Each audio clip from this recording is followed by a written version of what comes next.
Thank you, Mr. Speaker. Coptic Christians in Egypt face persecution and discrimination as the Arab Spring unfolded in Egypt, with people from all religious faiths joining together to overthrow the tyranny of Hosni Mubarak.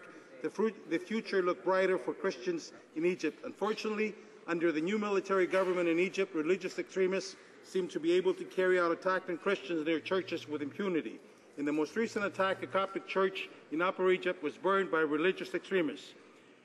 When there was no reaction from the authorities, frustrated Copts gathered in Cairo's Maspero neighborhood to protest the partial demolition of the church in Aswan province and call for the removal of the province's governor for failing to protect the church.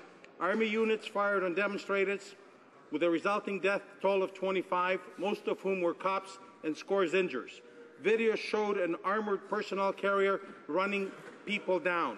There could not have been more callous expression of disregard by the Egyptian armed forces for the lives of Egyptian Christians. Therefore, I'm seeking unanimous consent for the following motion, seconded by the member from York Scarborough. I move that this House condemn the attacks on Egyptian Coptics and their institutions, calls on the Egyptian government to ensure that the perpetrators of the attacks be brought to justice and bear the full weight of the law, and ask the United Nations Human Rights Commission to investigate the plight of Egyptian Coptic Christians and issue a report on its findings.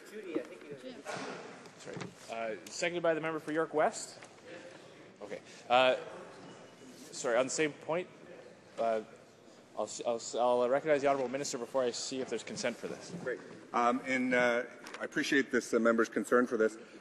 Those of us in the government, I think, joined by the New Democratic Party, are concerned that the resolution that he presented is not strong enough and would like to strengthen it. So to amend my colleague's motion, it should read, amended as, that this House stand in solidarity with those religious minorities around the world and strongly condemn the vicious attacks on Egyptian Coptic Christians and their institutions, call on the Egyptian government to ensure that the perpetrators of the attacks be brought to justice and bear the full weight of the law, and ask the United Nations Human Rights Commission to conduct an open and transparent investigation into the plight of Egyptian Coptic Christians and issue a public report of its findings. Very good.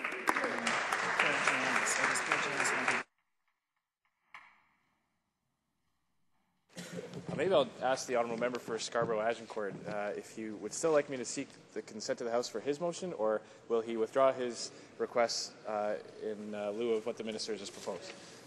Mr. Speaker, I think the Minister is amending my motion, and the amendment is fully accepted. And I'd like to point out that this motion was seconded by my colleague from York West. So I'm going to take it as the Honourable Member for Scarborough-Agincourt is withdrawing his motion, and well, okay. Not sure that you can amend a motion seeking unanimous consent, but given the sense that there seems to be agreement of this, does the House give its unanimous consent to the member for Scarborough-Agincourt's motion, as amended by the Minister of Foreign Affairs? Is unanimous consent to proceed in this fashion? Agreed. The House has heard the terms of the motion. Is it the pleasure of the House to adopt the motion? Agreed. Agreed and so ordered. Motion.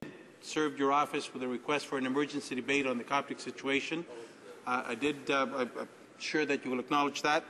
And I just want to state on the record that I want to thank everybody concerned here today, both sides of the House. We did agree on a motion.